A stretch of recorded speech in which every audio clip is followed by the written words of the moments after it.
Hello and welcome to the Humble Seer. So I watched recently, I want to preface this reading with what I just want to talk a little bit before I get into the actual reading. So I watched a documentary on a fellow by the name of Jimmy Savile. Horrible, horrible, horrible person. And I knew a little bit about him anyway. You know, he's dead. He died recent. I don't know, maybe, I don't know if it was recent, but wasn't that long ago. And he's deceased. I think he died at 85. But he was a prolific child abuser. But as I was watching the story, I just kept hearing there's more to this story. And you know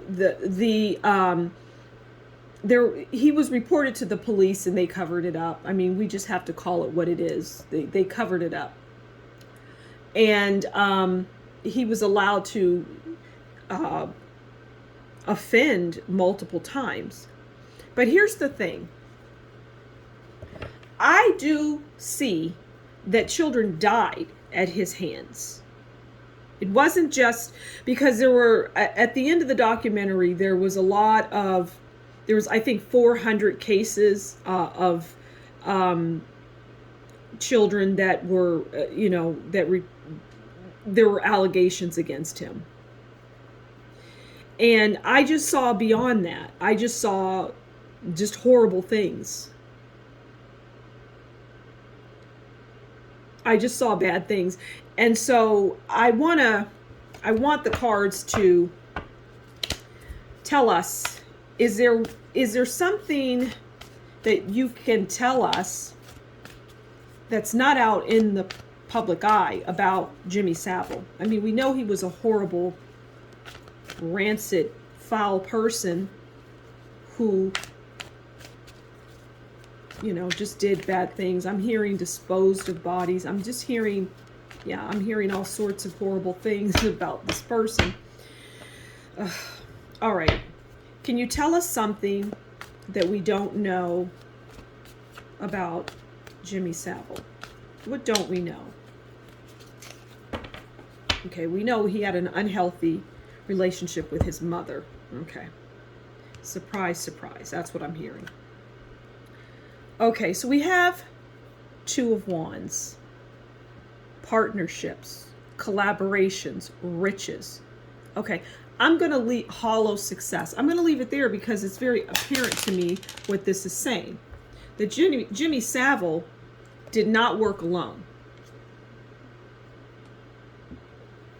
As it relates to, it was like an abuse ring, and much worse than that.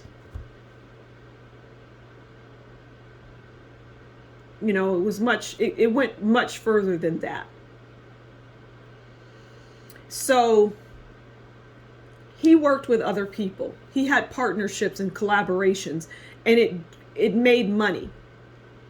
There was riches. There's money involved in this collaboration.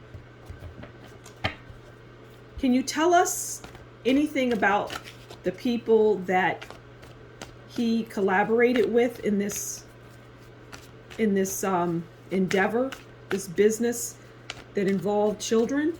What else can we glean from that as far as his partnerships? All right, what else can you tell us?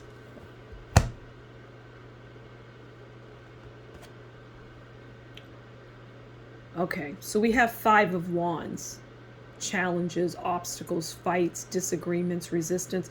So within that partnership, there was a lot of fighting and arguing and fussing, and I'm hearing that some of those arguments were around, that's not what I ordered. I'm going to repeat what I said. That's not what I ordered. It's as if someone's going through a catalog and picking what they want. I want her, I want him. They're ordering.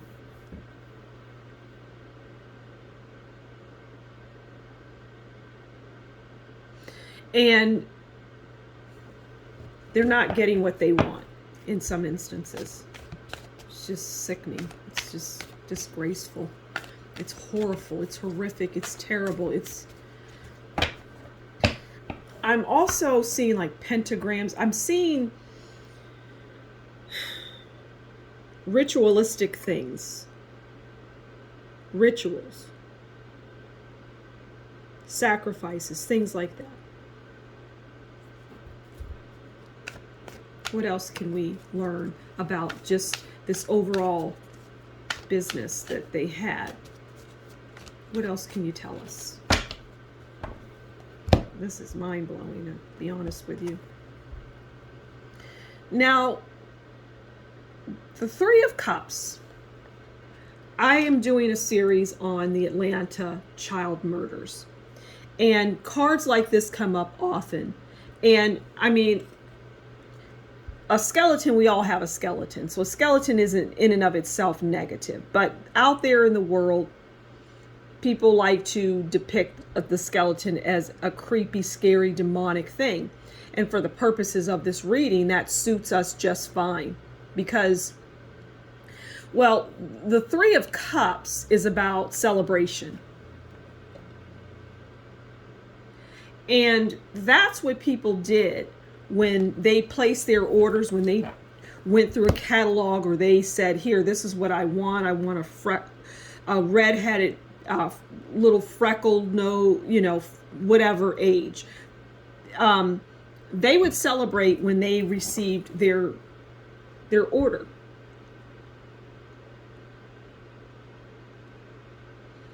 It defies. I don't even know how to, see, here's the thing. People may listen to this and just not be able to grasp it, not be able to believe it, because you wouldn't do anything like that. You have a pure heart. You have a good heart. You wouldn't indulge in this. So naturally, you have no concept of this world. I have no concept of this world, but I do see things. And as it relates to Jimmy Savile, he was just messing around with the goods, so to speak, right? He was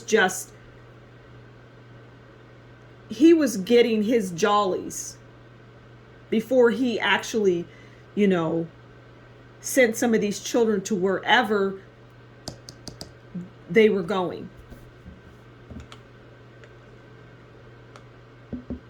I guarantee you that children went missing around him. I guarantee you.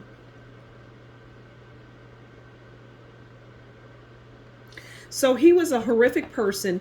And what never surprises me is that after he died, then all of it came out, because he was protected. He was permitted to do it because he was dealing with people in high places. It's just that simple. He would have never been able to get away with it otherwise.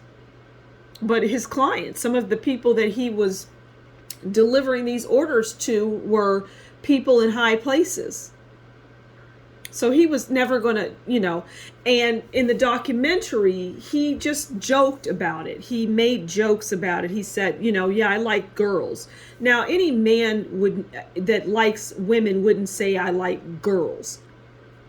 But and he would just say things that were sick and bizarre. And nobody, people would call him on it, and he would quickly come up with a response and say he was joking. Because, if it were me, I would have delved into that a lot further. And if he said he was joking, I would say, well, why would you joke about something so horrible? So he was just an awful person. He was devoid of emotion and love. But he came from an abusive environment. So, but that never excuses anyone's behavior. It just gives you an understanding of why. But there's plenty of people that don't offend. Anyway, I'm done. That's Jimmy Savile. That's Jimmy Savile. So there you have it. Thanks for stopping by the Humble Seer. And until next time, you do take care. Bye-bye.